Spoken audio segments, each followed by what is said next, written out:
up? We are live.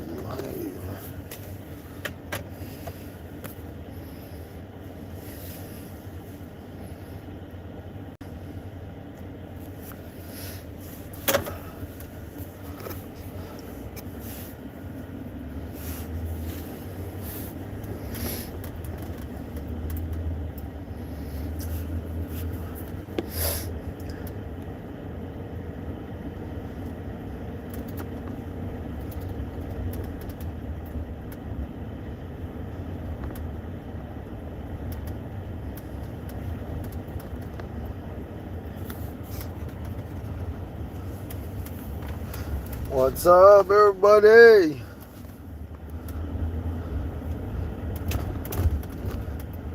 Everyone's doing good.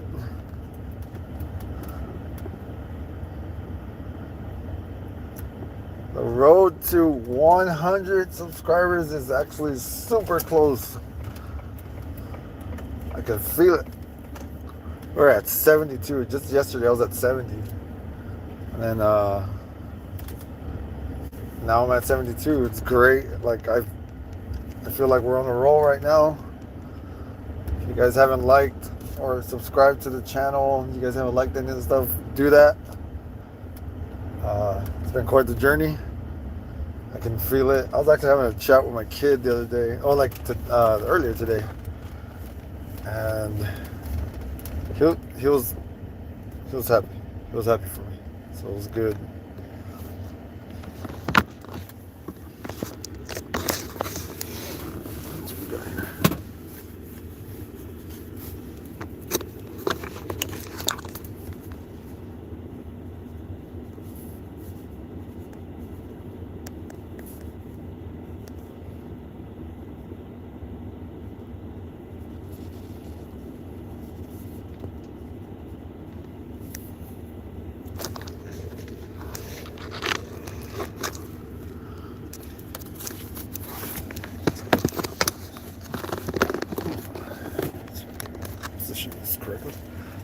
What's up? What's up, man?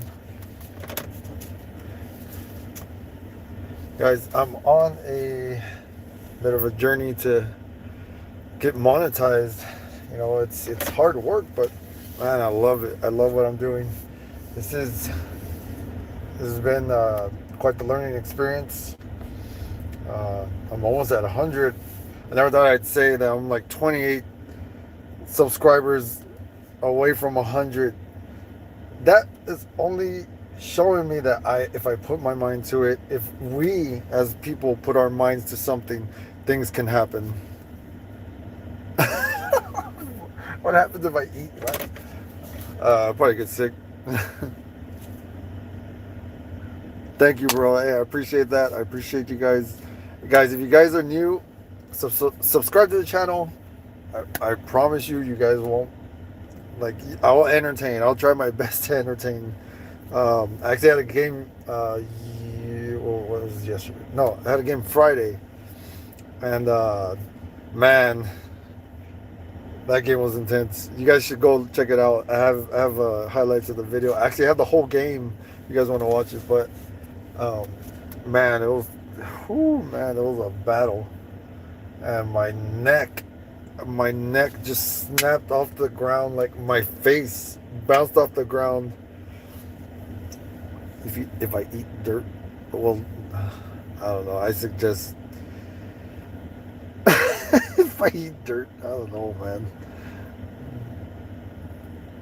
Oh, you accidentally. It is what it is, man. Hey, I appreciate all you guys talking to me is great. I appreciate all the love and just clowning around, man. Hey, I just want a community in this channel for everyone to just be themselves and talk, and I hey, it happens, man. It happens to the best of us, actually. Yeah, there's nothing wrong with a little dirt.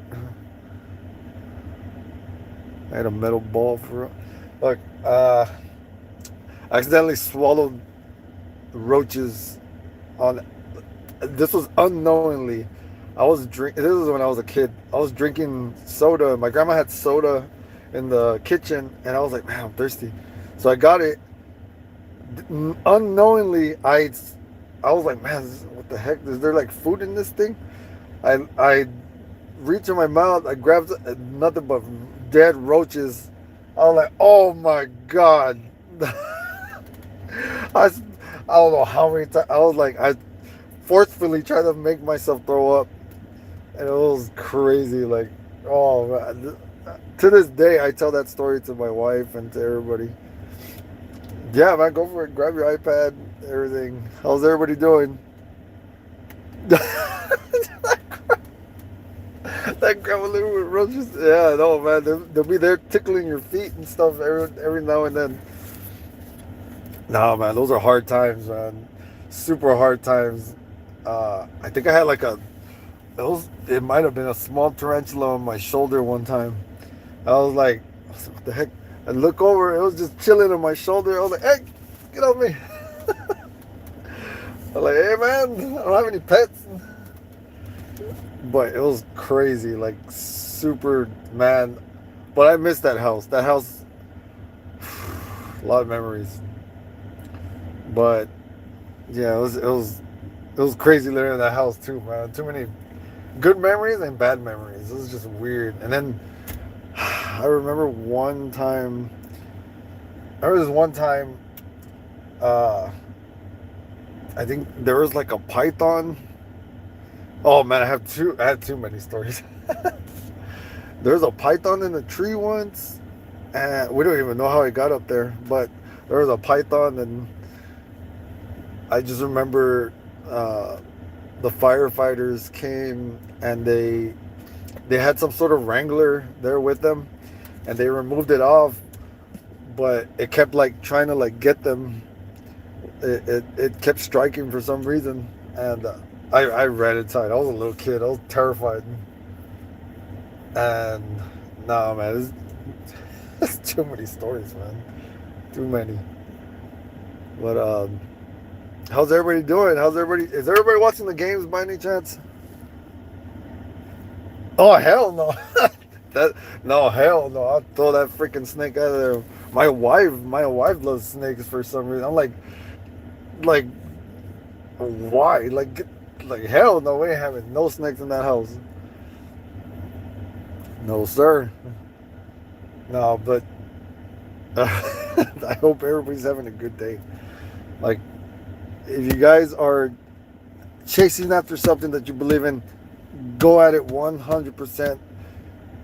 Believe in yourself that you can do it, and it will come true. Just like I believe now what I'm doing right now, trying to make this channel bigger, trying to, you know, make something out of nothing, because this channel was only maybe like 8 or 9 people deep. Like it was just very few subscribers. I don't know why those people subscribed to me anyways. Like I was like a dead channel, and all of a sudden 19, then 20, then so on and so forth. And I was like I maybe if I just stick with it and try to do things entertaining and not try to stick to one thing, maybe this thing will become something.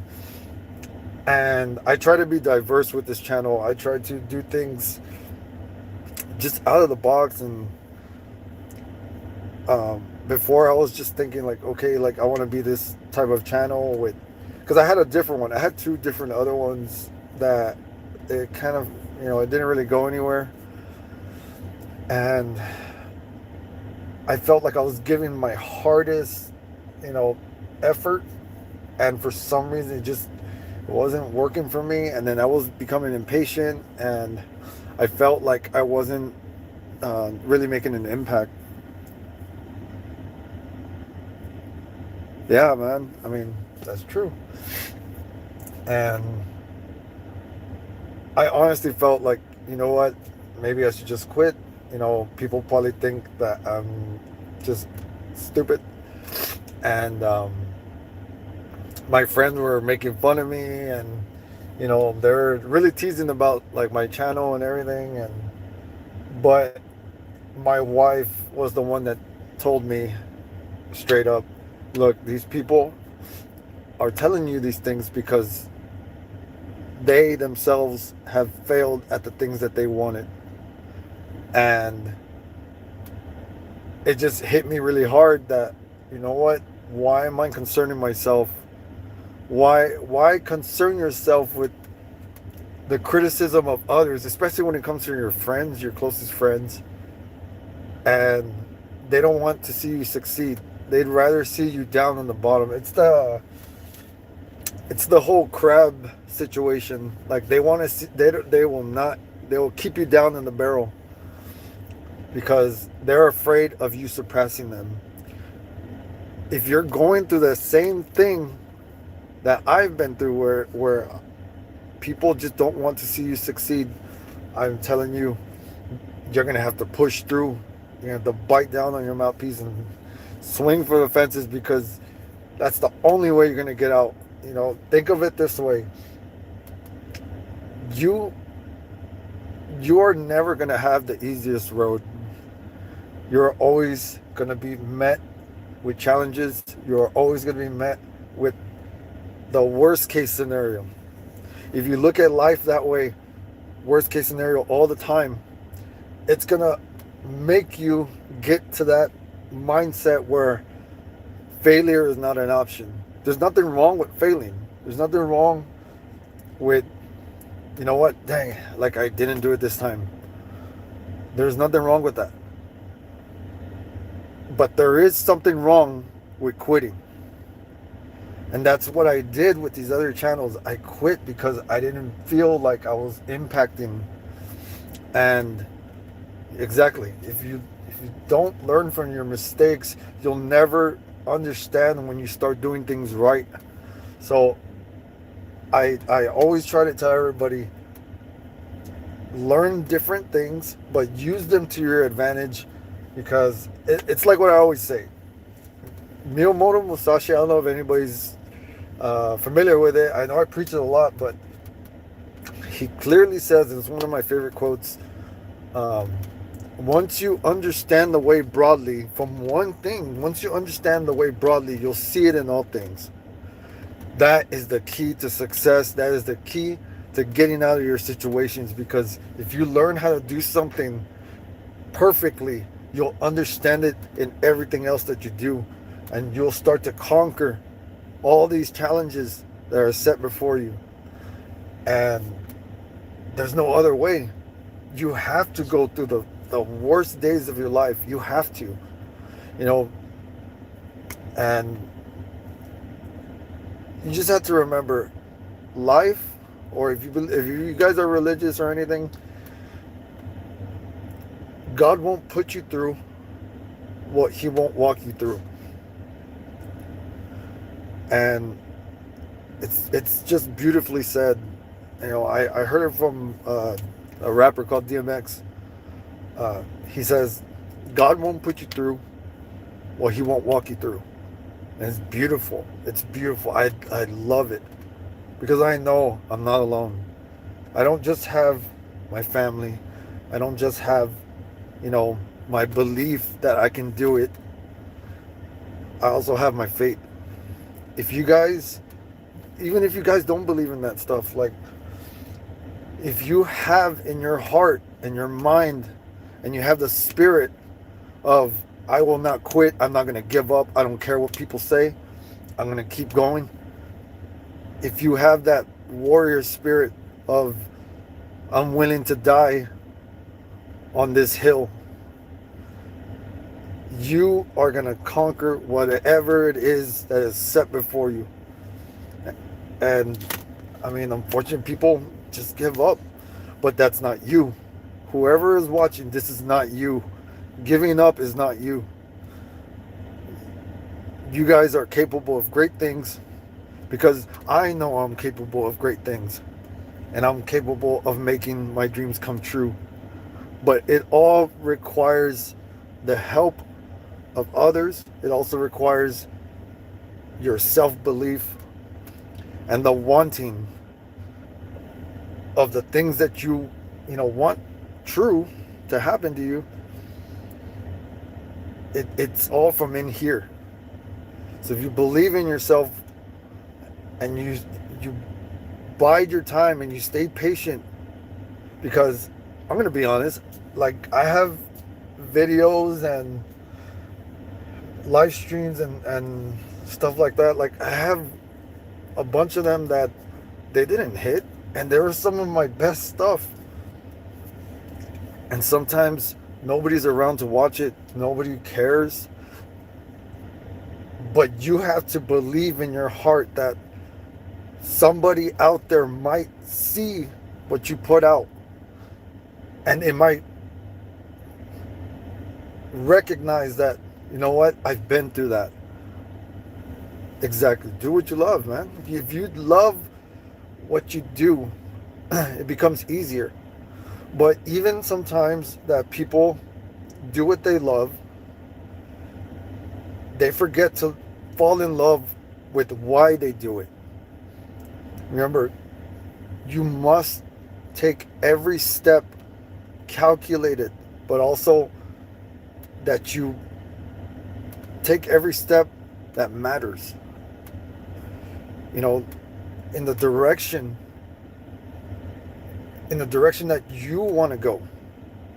Because your feet will take you as far as you want to go. But if you say, well,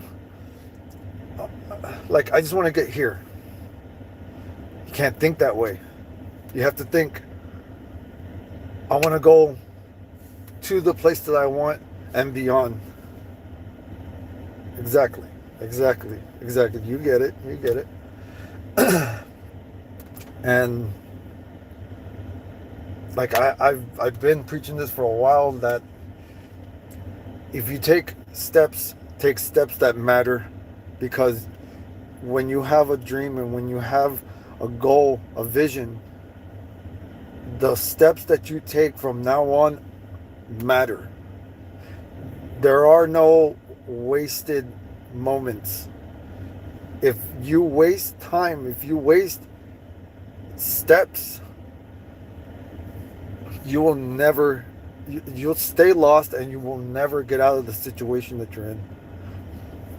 And maybe you're already at the place that you want, but there will always be that desire to wanting more. I honestly believe that we are capable of making whatever this world is starting to shape into. We're capable of doing more. We're capable of being more than ourselves to help each other.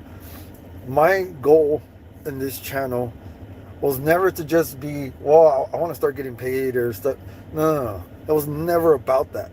It was always about, what can I do to help someone else than myself? What can I do to reach out and show people, hey, like, there's a revival in love, there's a revival in compassion, understanding, empathy, sympathy for people that are going through things. Yes, sometimes it does take a kick to the head to see things the right way, but we need to be a little bit more compassionate and show that, hey, look, you have a lot of hate in your heart, but you know what, like, it's like, we're here for you. Like, not everything is out to get you. Just when you're going through things, you have to understand that these things are not put here to torture you. God never intended for you to hurt. He never intended for you to suffer. He wants to build your character. He wants to build you as a person, because he sees great potential in you. He chooses you. Like, hey, like, what good is it? Think of it this way. What good is it if the hero never faces obstacles? Then he's not a hero. Every hero goes through something. Every hero goes through a loss, goes through great adversity.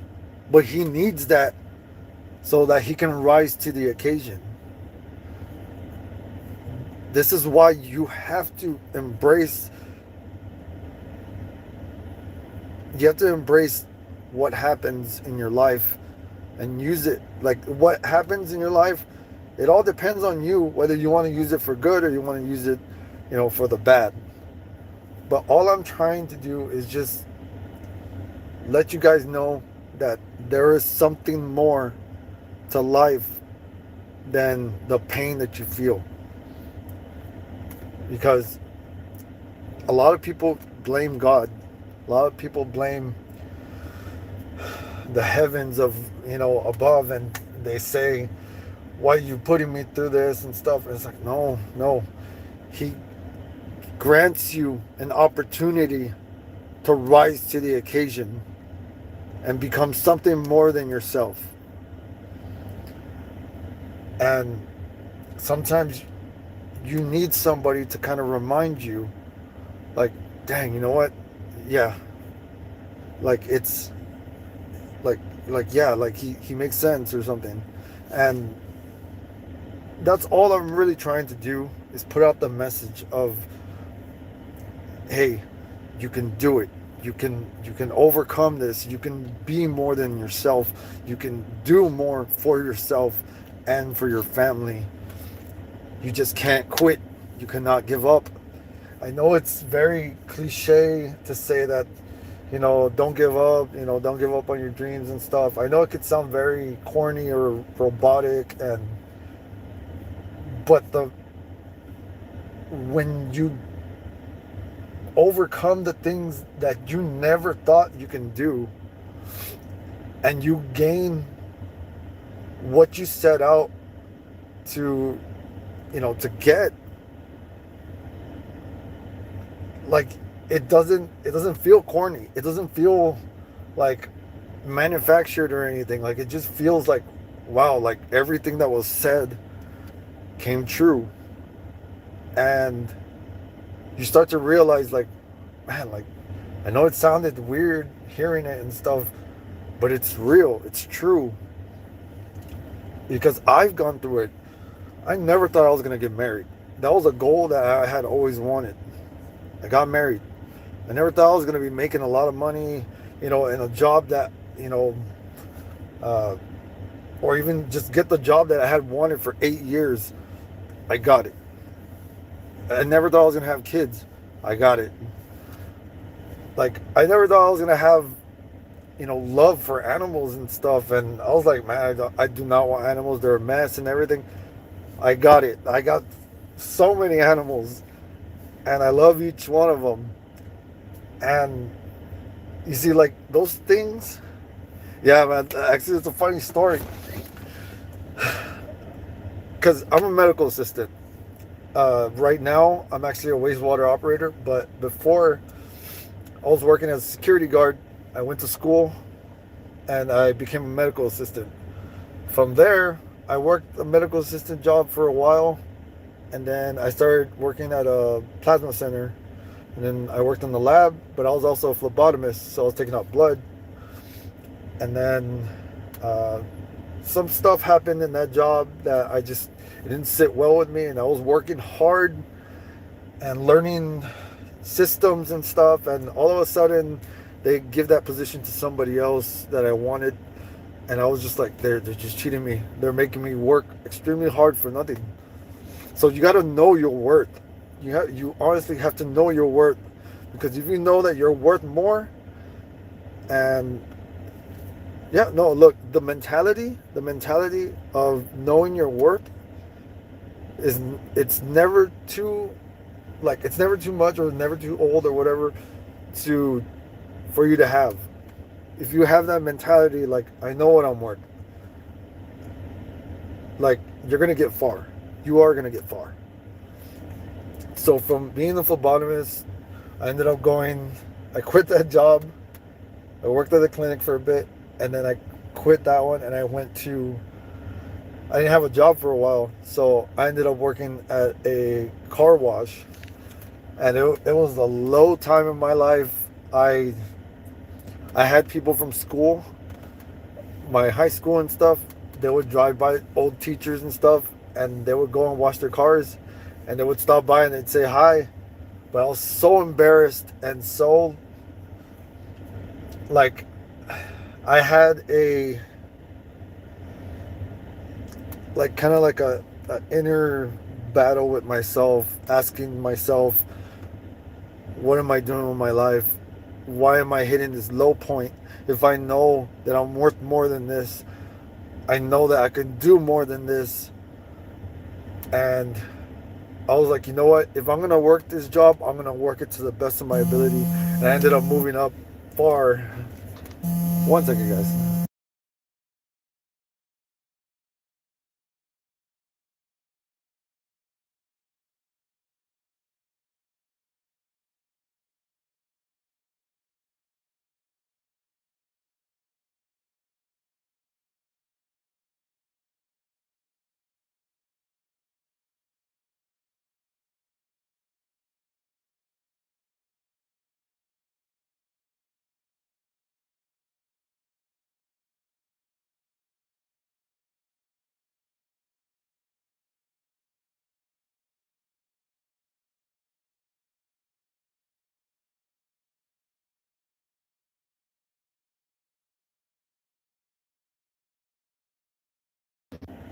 Okay, so so yeah, I decided, you know what?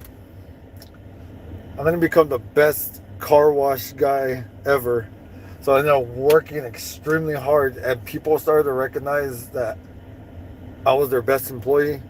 So they wanted to move me up. So they moved me up for a bit, and I started getting paid a lot, and it was like good money. And I was like, man, I can do something with this. And then all of a sudden, the job that I have been wanting for 8 years, which is the job that I'm at right now, and I was begging my friend. Yeah, it was my wife. I'm sorry. um, I was begging my friend for 8 years, like, man, get me in with you. Like, get me in. Like, I want to work with you. And he was like, I'm trying, I'm trying. And they never had a position open. And then finally, they tell me, are you still interested in the job? And I was so pissed because I had just started as a lead attendant at the car wash, and I was making good money. And I was like, am I willing to take a pay cut right now? Because they didn't start me off high. They started me off like a little bit mid, and I was like, man, I don't know if I can take that pay cut. But my wife talked me into it, and she was like, look, it's good benefits, it's good, it is gonna be good money if you get paid by licenses. When you get a new license, you get more money, and eventually, every year they do like a 3% raise, so they give you a little bit more, and then you get your bonus towards the end of the year, and like it ended up being good, uh, a good move to come over here. So I ended up telling these guys at the car wash, like, oh, I'm sorry, but I'm gonna have to resign, and I apologize. And man, they were pissed.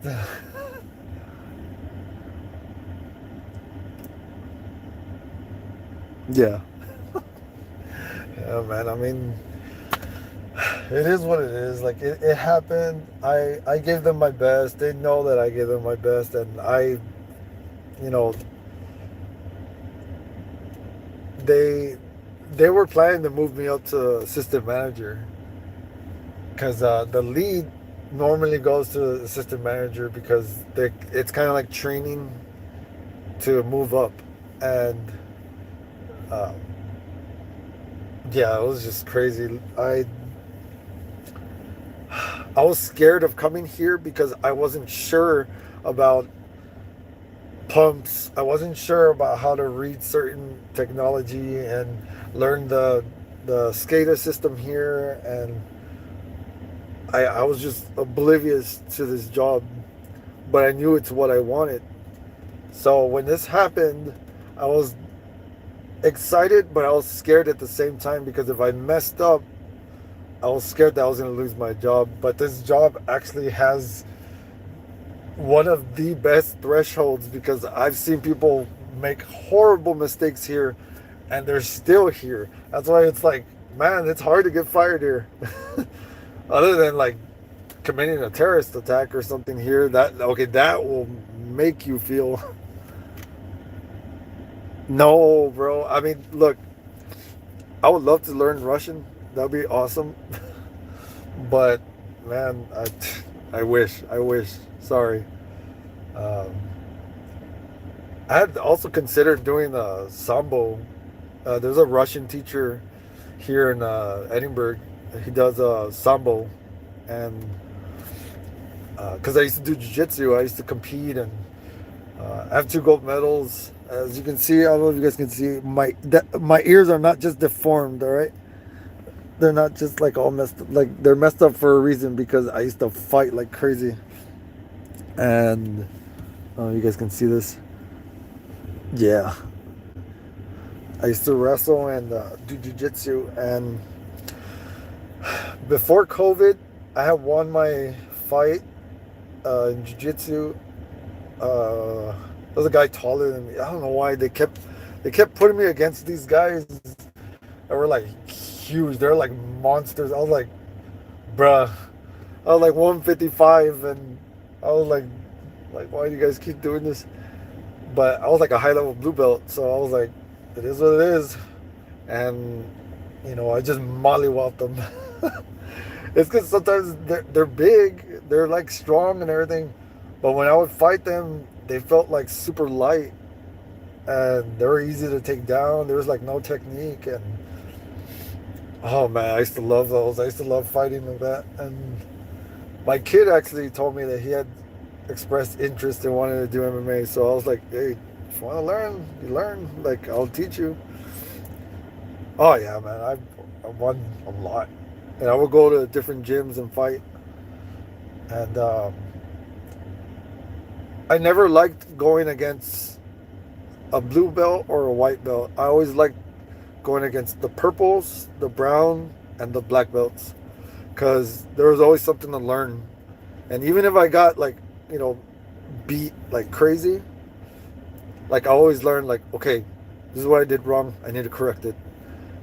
And it's all about patience, man. If you're patient enough, being a blue belt, even a blue belt, is dangerous.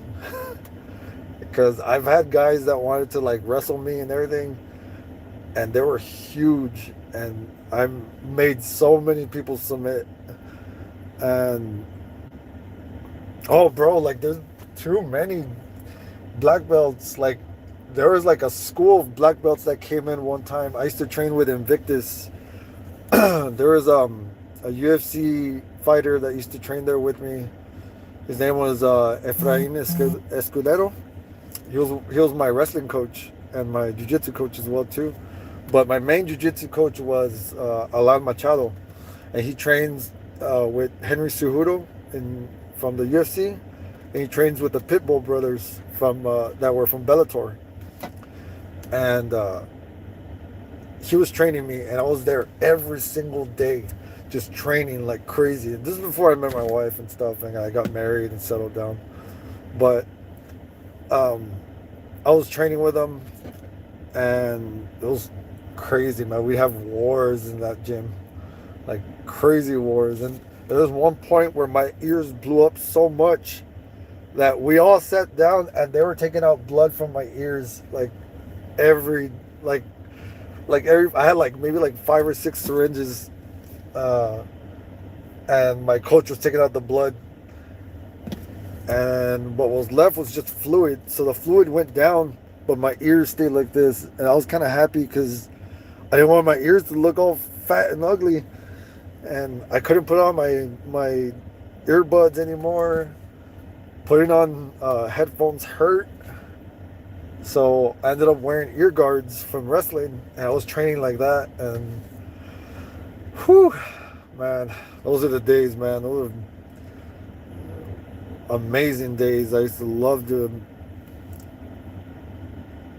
Oh man, bro, like I saved them on time. Look at that. They're super deformed. But it's because like I would drive my head into their chest and just push down, and I was escaping from like guillotines and stuff, and it was just ripping the cartilage. So they started to just blow up full of pus and blood. And yeah, man, I miss those days.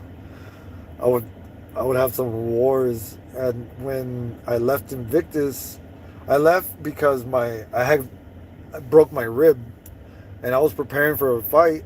Uh, in I think it was over here. Yeah, man, it was a guillotine. Like they had me like this, uh, and like I would pull my head out, but since their gi is very rough, it'll start to scratch like real bad. So I was just tearing the cartilage from my ears. And then I also have like a cut here where I got up kicked somewhere here. Somewhere here. It might have been here. And then I had cuts here. And I got up kicked because me and this guy, we would always train together. But we'd push each other to the limit. And he up kicked me on accident. And I just started bleeding.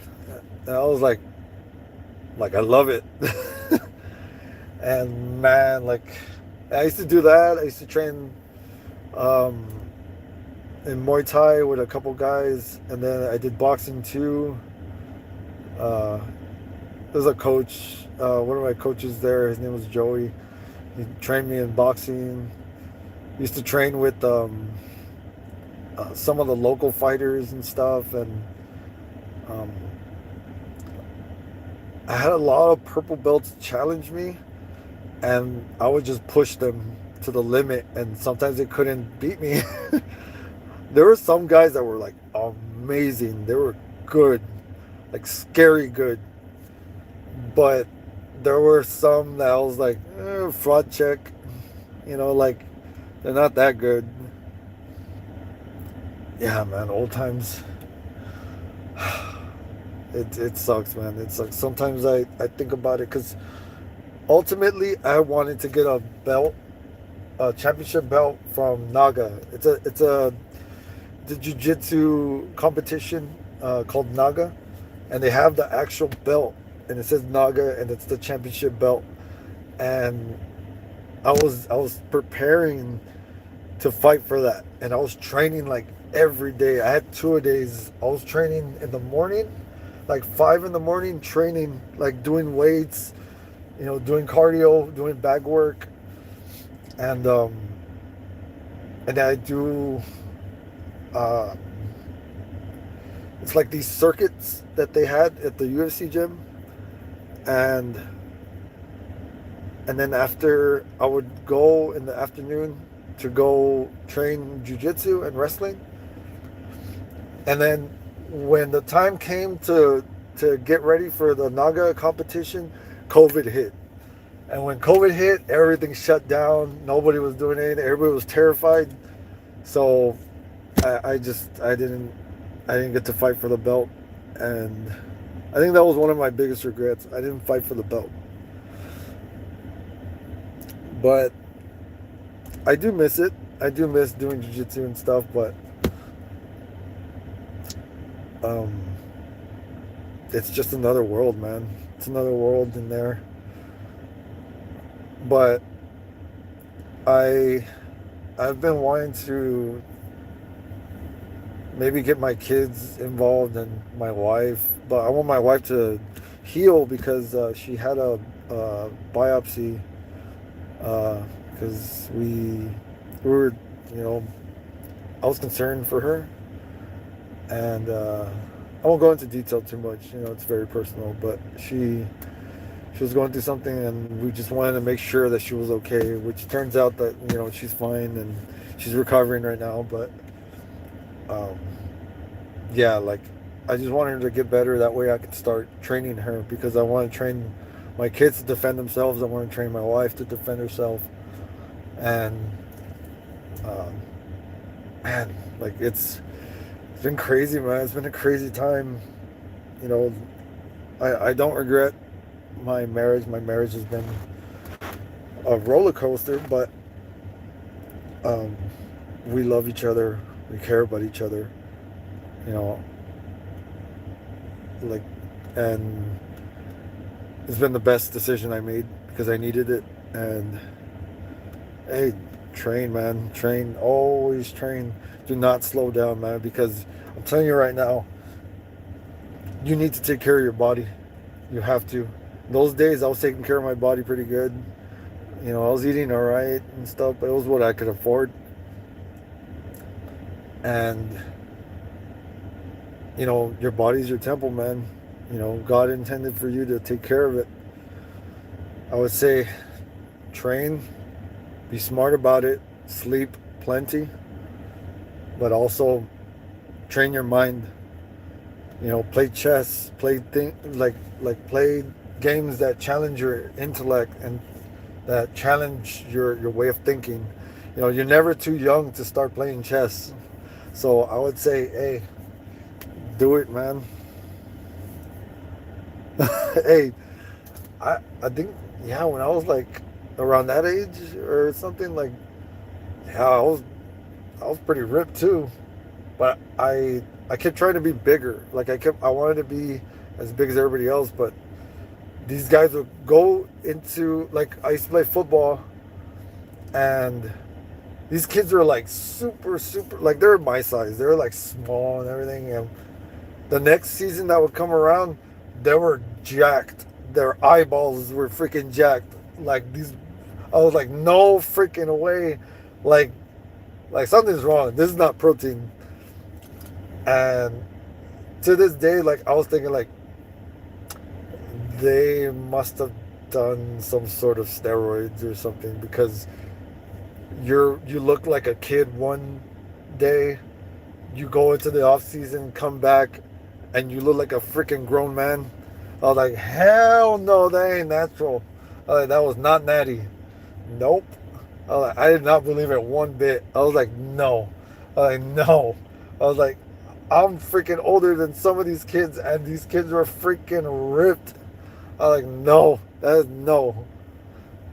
Oh heck yeah, they must have been on steroids. I was like, yes, you're all freaking jet fuel. I was like, hell no. I was like, and the way that they were impacting with each other, so I was like, don't give me that crap that you're all natural, man. I was like, no. I was like, I'm natural.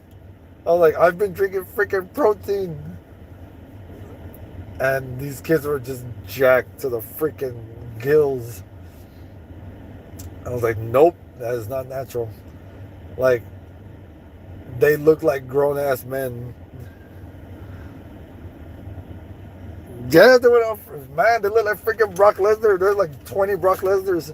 I'm like, hell no. I'm like, freaking. I'm like, no. Like, these people are freaking. They're freaking on jet fuel. I'm like, they had everything. That's why I was like, no. No. I've always been natural. And I'll tell you that much. Those kids were not natural. That's why I freak out on like, how tall and big these kids are and stuff.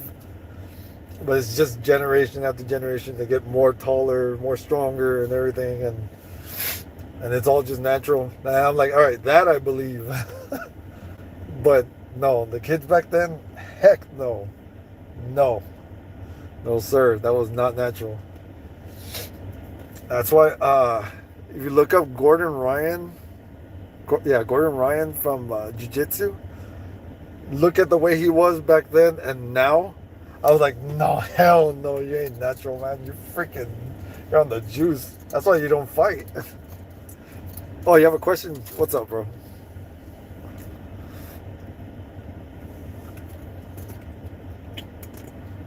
Actually, hold on. I'll be right back. I'll be right back, guys. Don't go anywhere.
Whew.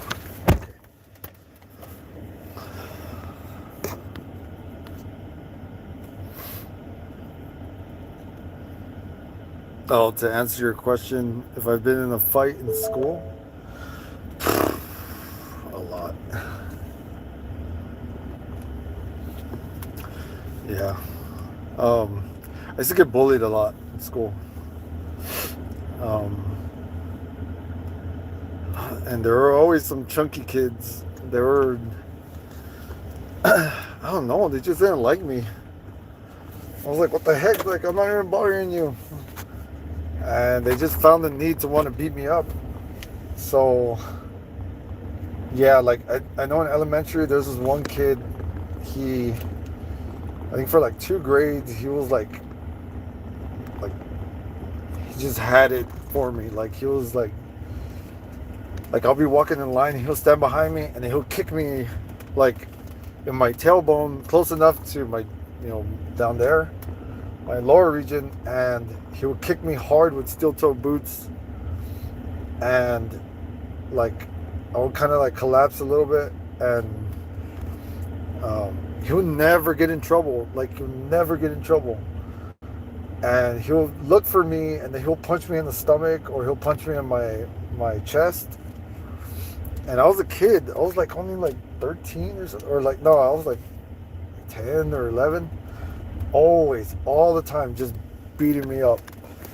And I was always kind of scared to, fight back, because I was a skinny kid, and this kid was like freaking huge, freaking Rikishi. And I was like, damn, man, hopefully he doesn't go to the same school, the same middle school that I go to later. Because I left the elementary school after, what was it? After 5th. So this kid had been bullying me for 2 years. I go to 6th grade, and this kid goes to the same school, and he starts bullying me there too. And then one day, I was like, okay, you know what? Screw this.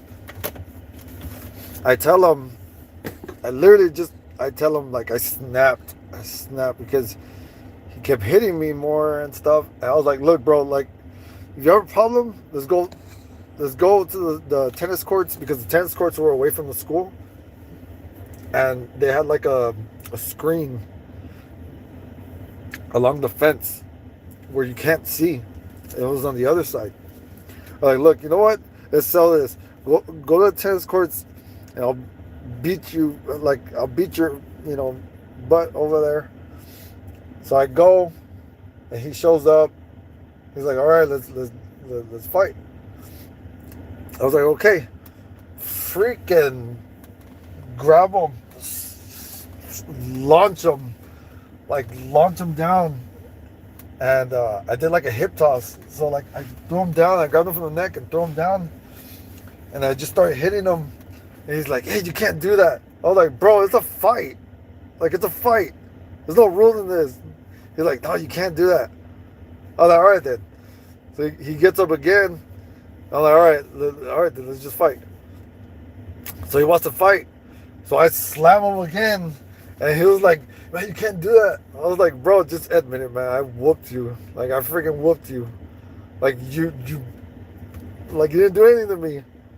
I was like, I was afraid of you this whole time.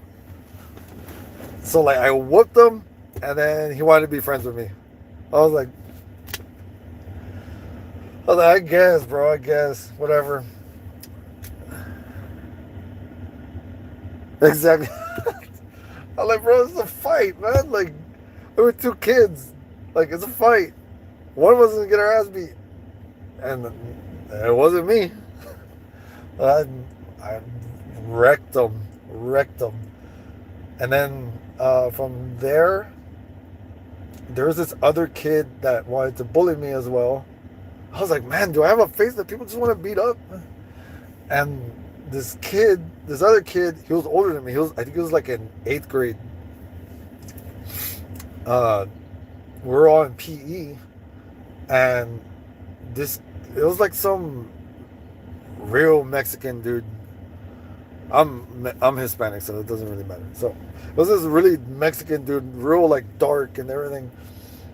He slams me against the lockers. He throws me down, and then he starts like he hits me on the ground, and then he jumps on my stomach, and his friends are all laughing and stuff, and so I was getting beat up, and uh, so I told my brothers, and my brothers at the time were gang members. So I told them, like, hey, there's this guy who won't, like, he beat me up, and like I don't know what to do. So my brothers go and they find this guy, and they corner him, and all the gang members surrounded him, and they're like, look, bro, like this could end really ugly right now, but I don't want you to ever touch my brother again. It was like, if I find out you're beating up my brother again, we're gonna whoop the freaking crap out of you, and it's gonna look ugly. And the guy freaked out, did not lay a freaking finger on me. Every time he saw me, he said, "What's up?" He said, like, "Hey, bro, what's up?" Like, you know, like, "Hey, sorry," and everything. I think his life flashed before his eyes at that moment, because he was gonna get mollywopped. There was at least 5 to 10 dudes there surrounding this dude, and this guy was like alone. He didn't realize that like my brothers were freaking crazy. So that happened, and I was like, okay, that's twice like I run into bullies. And then I go to 7th grade, but this time I moved schools and I went somewhere else. Again, another freaking guy wanting to bully, another guy talking out of his ass. And oh man, I was like, all right. And this was around the time that Green Day was a big thing. I was so into Green Day. I used to dress like them and everything. And this guy was just making fun of me, and he was dressing like Green Day. I was like, man, what the hell is going on? Like, this is like like a different paradox, man. Like, I was like, what? I was like, oh my gosh. So we ended up somewhere, and there was like a section where it was just like empty, and there was like rebar, like a fence, and this guy pushes me. He pushes me to the limit, to where his insults were starting to get to me, and I was like, all right then. So I smacked his glasses off his face, and it was a chunky dude. It was another chunky dude. I don't know what's wrong with chunky dudes, but they just hate me. And like, I'm a nice guy. Like, I don't want to fight anybody. Like, I don't. But when you fight me, you better be in for, like, you better be ready. You better check your cardio, everything. Like, this guy wanted the smoke. So I was like, all right. I was like, all right, I'm just gonna do it. Smack them, knock the glasses off. So he swings and he hits me in the nose. I was like, oh. So I start bleeding. But then I got this guy, and I freaking hip tossed him too to the ground and choked him out. And he started tapping in front of everybody, and I was just bleeding all over him. I was just choking him out. And he was like, stop, please, stop. I was just choking him and just watching him, like, and everybody was like, oh, dang, he's gonna choke him out. Don't let him. And it was just me and him, so I kept I held on it. I just choked him. And they were like, hey, everybody break it up. So I turned him around, I looked at him, I was like, hey, come on. So I picked him up. The guy that I was fighting with, I picked him up, and I told him, hey, get into the crowd. So he went into the crowd, and he picked up his glasses and he put them back on. And he tried not to make it obvious, so he tried to kind of hide a little bit. And the teachers came, and they were like, what's going on? And I was full of blood, but I had to take it off my shirt, and I had like a muscle shirt under, and my shirt was white, so it was full of blood. And I was just cleaning my nose, and like everybody was like, oh, they were just playing around, they were pushing each other and stuff, and he accidentally hit his nose. I was like, yeah, miss, I'm sorry, like we're horse playing, and uh, I ended up hitting my nose. That guy, the guy that I fought with, ended up being one of my closest friends, and I was like, oh my, like what's like why people want to fight me so bad? I guess it's because they want to be my friend. Yeah, man. Bro, man, I don't know, man. Well, we ended up making a band together and everything. It was funny. I was like, why do these things keep happening to me? And oh man, it was crazy, man. From there on, I didn't have any bullies. I didn't have anybody to bully me. Um, but nah, it was such a crazy time at that. Man, thinking about it, it's crazy. Like I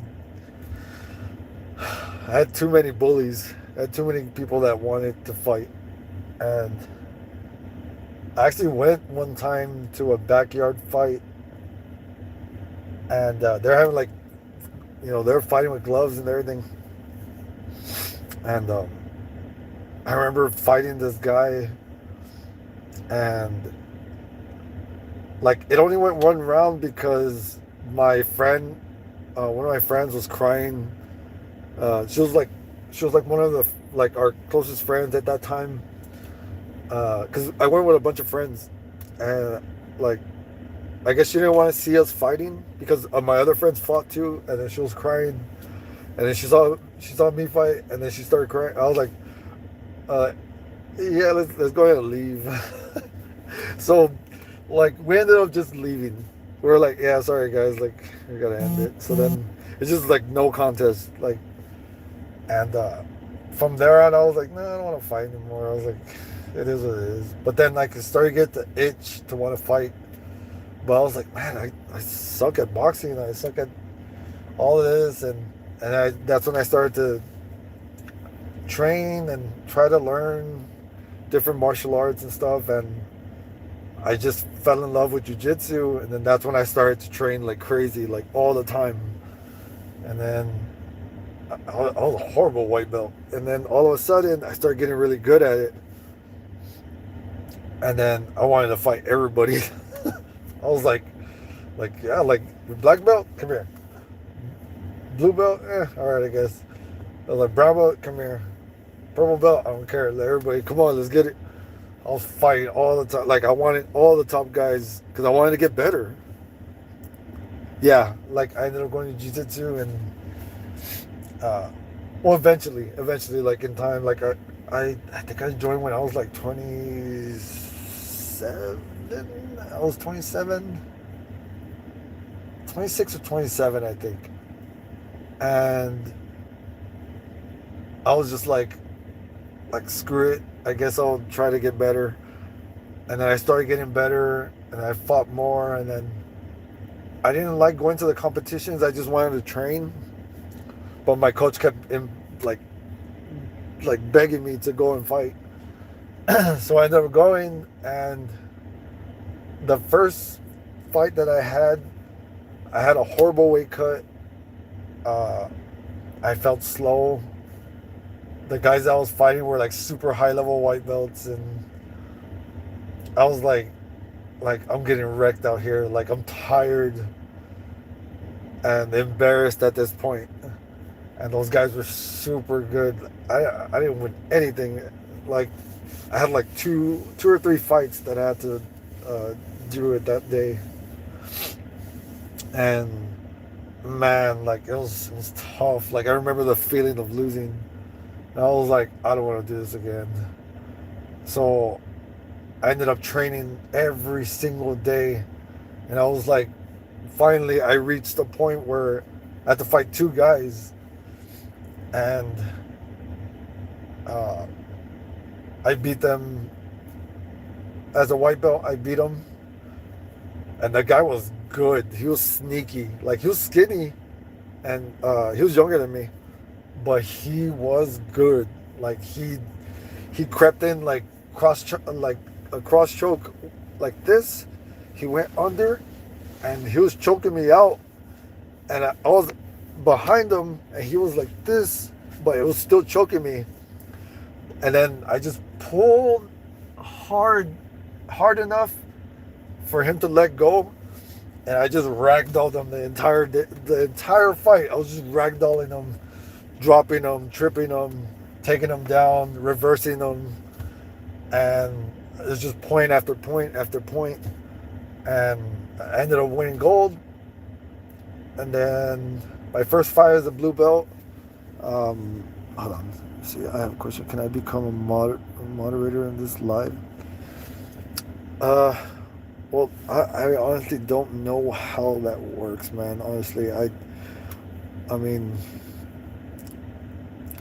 like, I don't know. I would have to look into it, man, because I'm like I said, I'm a dinosaur when it comes to this stuff, man. I'm really not that tech savvy. Uh, Let me get back to you on that one, man. Just remind me if you ever come back and stuff. Like, remind me, because I'm still trying to pick up on how to work this stuff, man. And it's crazy. But yeah, no, like, back to the story. Uh, when I graduated from a white belt to a blue belt, my coach was like, "Okay, now that you got your blue belt, I want you to go fight." So I fought two guys. One guy looked exactly like me. I had a man bun, and then I had a beard, a big beard. And this guy came. He had a man bun and a big beard. I was like it was the whole Spider-Man meme thing. We're like looking at each other, like, why do we look like each other? So we ended up fighting. But before I got to him, I ended up finding this guy. I don't know if you guys are familiar with Jose Aldo, but there was a guy who looked just like Jose Aldo, and this man was jacked. And I mean, I was in great shape, but that man was like jacked. And I was like, oh crap, this is my first opponent, and I was like, oh, okay, I guess. But man, he was just strong. He didn't have technique. Like, he was just strong. And I guess he was trying to power through like the match, but I was just outpointing him, dropping him, reversing him, everything. And then the other guy had a bye because it was a three person fight. So this guy, the other guy that looks like me, he had a bye, so he didn't have to fight uh, the first round. So he fought the second round, which I won the first round. I went, and so the second round, if I had won against him on that round, I would have been the champion. So I fight him, and it went down to the wire. All I had to do was mount him. All I had to do was mount him, and I would have won. And as soon as I pushed that man to the edge, because he almost had me. He had me in the arm triangle, and he was choking me and squeezing for dear life. And I don't know how I did it, but I held on long enough. Like, my arm was suffocating me. I don't know how I did it, but I held on long enough for him to tire out. And from there, I was dropping him. I reversed him. I used his lapel, the bottom of his gi, and I swung it around, and I tied his arm in. And then I pushed down on his leg, and I rose up, and I was able to drop him, and then cross over.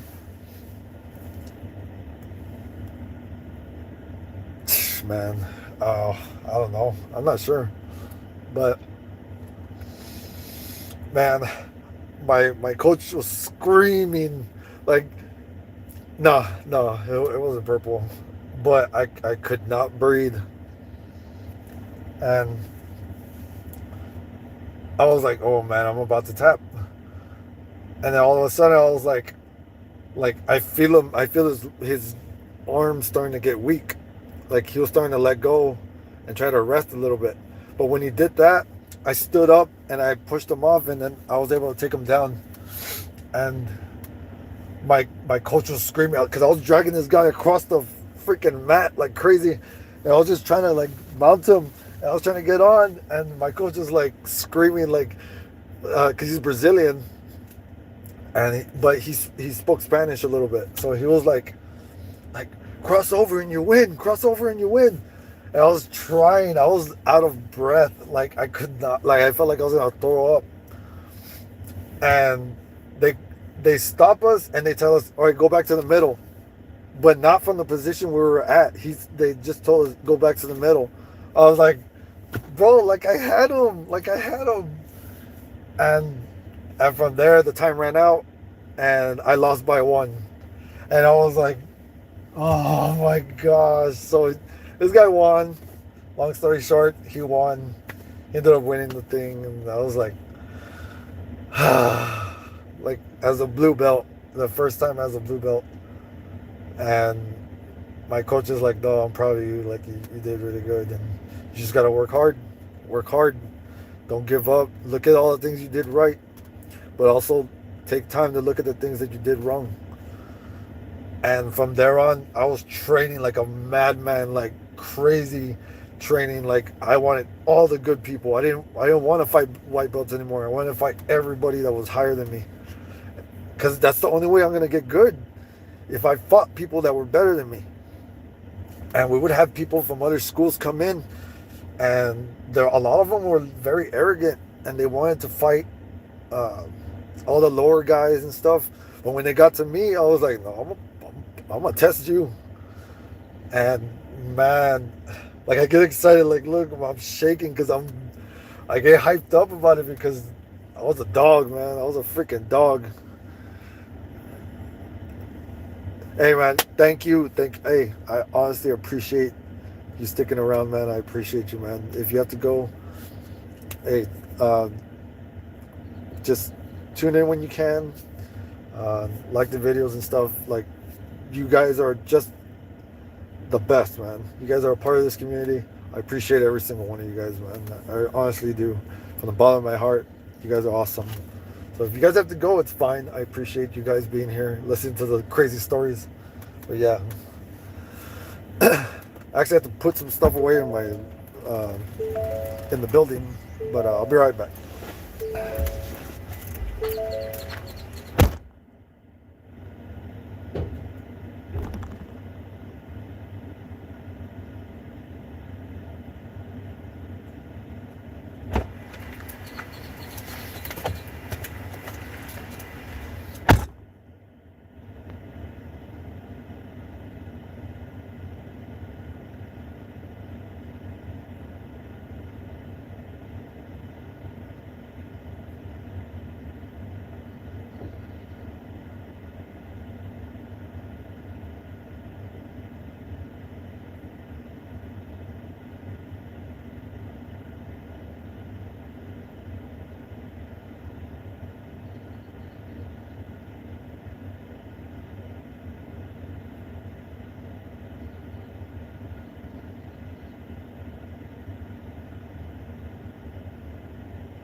What's up, everybody? Hope everybody's enjoying the stories, man. It's crazy. A lot of good stories.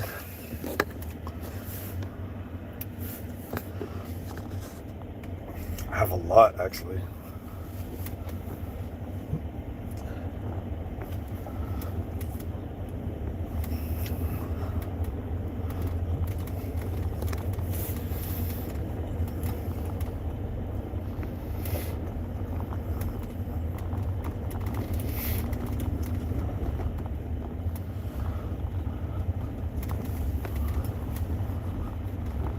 I hope everybody was enjoying the stories. That was it's fun. Like I hope I can have like more story time days because man, a lot has happened. A lot. I've even encountered very weird times here at the plant. And it was like my friend actually encountered, I think, what he believes is a UFO, which was crazy. I was like, no way. Sure enough, he had video evidence. I was like, holy crap. We got some dogs running around here.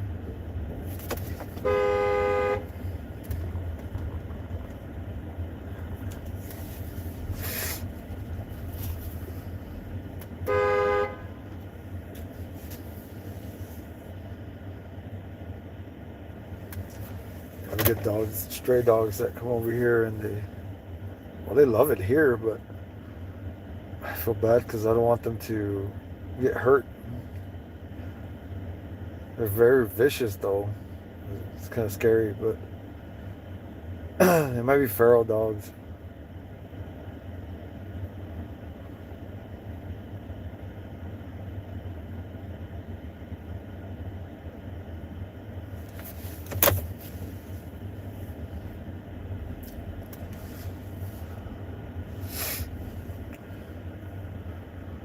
For anybody tuning in, hey, we've been sharing some stories. It's kind of crazy. Man, a lot of stuff, man.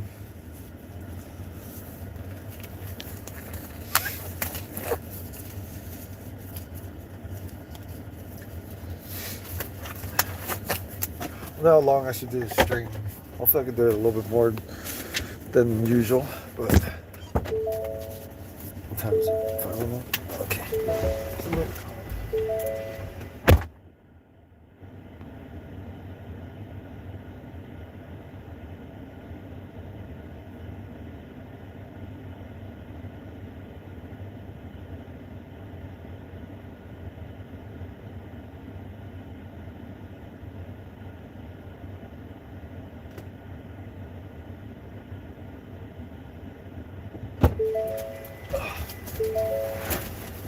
Yo,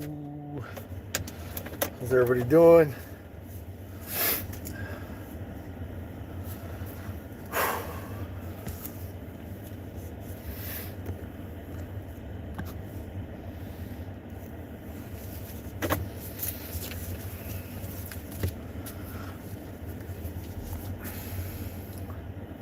Now, sometimes it can sound a little ghetto, I'm sorry.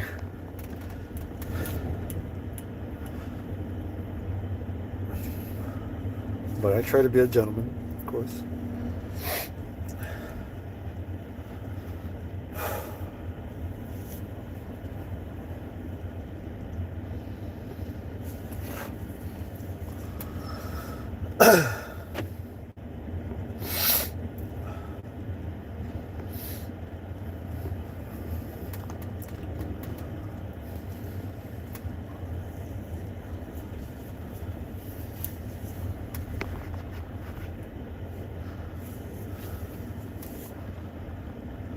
For anybody watching, if somebody is watching, I'm not sure. If you guys want more stories that I can probably tell, let me know. Like comment, like it's important that you guys comment, like, and subscribe. But comment that you guys want more story times. It would be awesome. Like if I can do more stories, if I can tell you guys more stories, it'd be great.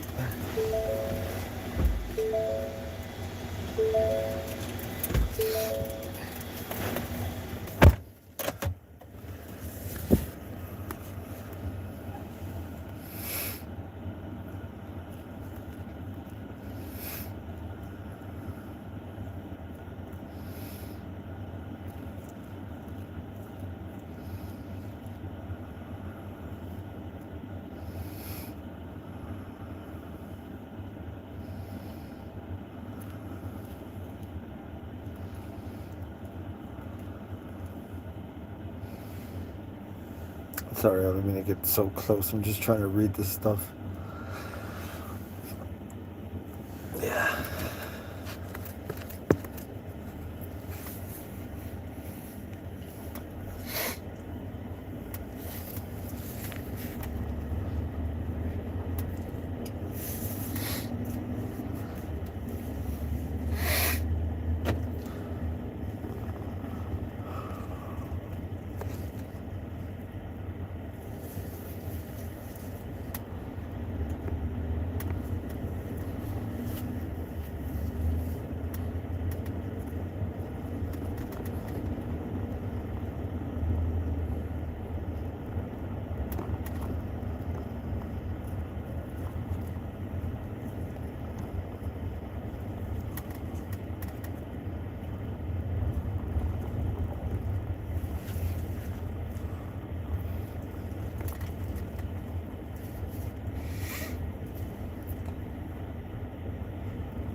I don't know if you guys can see this.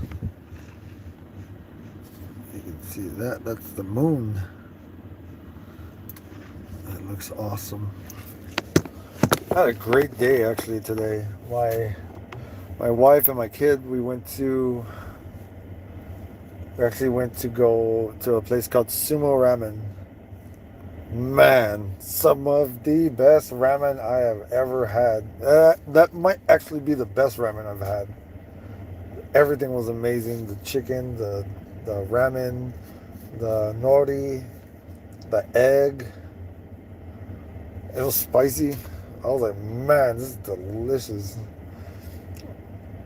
So if you're from Texas, or if you plan to go to South Texas, you plan to go to like here in McAllen, or because it's located in McAllen, go and try Sumo Ramen. You will not regret it. The food is amazing. I'm telling you right now. Like, it's super cool. I mean, it already drew me in because it's Japanese stuff. So I was like, this is awesome. Like, I love it.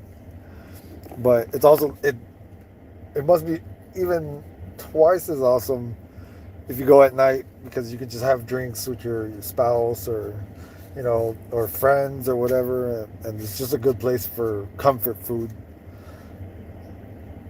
or even just your dinner. Like, it is amazing. Food is excellent.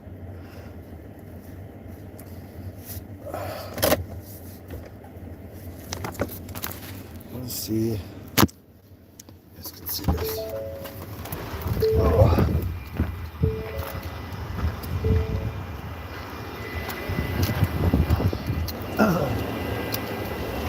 Almost losing my voice there. There it is.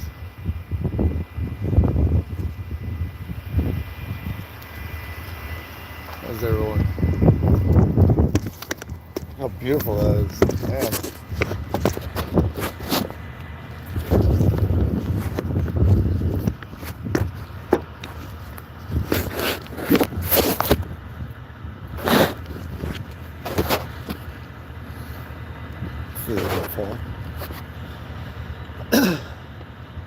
What's up, everybody? Yeah, so here we tune in. If you guys want me to start streaming more often, I'm willing to do it. So far, I've seen growth in the channel because you guys are seeing that it's interesting and stuff. So I appreciate every single one of you guys. Yeah, I mean, people are being more active in this channel. I like it. I love it, actually. But if you guys want more videos on wastewater, if you guys want more videos on stories that I have, more than happy to share like plenty of the stories that I have. Yeah, I mean, I'm still putting out short videos. It's still a thing that I like doing. But yeah, like, I just want you guys to be present. And to see you guys liking, commenting, subscribing, it means the world to me. I can't thank you guys enough, because it's something that I visioned that I can do, and it's been a lot of hard work, and I wouldn't have it any other way. A lot of people didn't believe in this channel. A lot of people didn't really believe in what I do. And to see that people do care, it matters. It means so much to me. And I love doing this. If it's one thing that you guys are gonna learn from me, is that not to give up, to have tunnel vision. And if you're gonna believe in something, believe in your vision. And you're gonna hear me talk a lot about Japanese proverbs and a lot of quotes and stuff that I live by. And I wouldn't have it any other way. I'm proud. I'm happy. This thing is starting to move little by little, brick by brick. We're getting somewhere. So people who have tuned in, I appreciate you guys.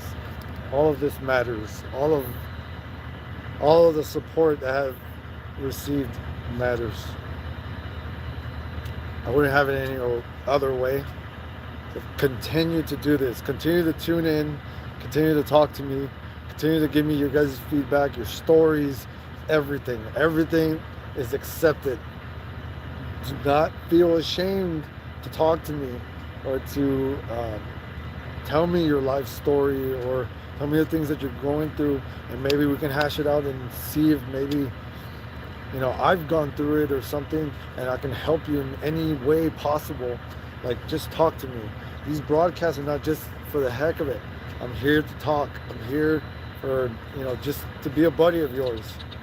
So yeah, come along for the journey.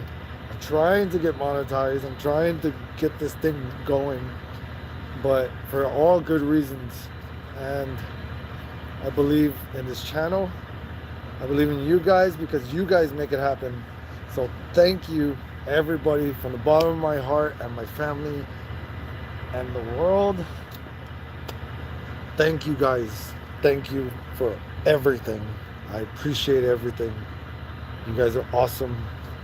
And I wouldn't choose anybody else, to watch than you guys. And I appreciate every single one of you. So keep tuning in. This is me logging off of this for now. And we'll see when we pick up again. But thank you guys. I appreciate you guys. Much love. Peace, and stay safe. Love each other. Be compassionate. Love the world. Love yourself. And yeah, one love, guys.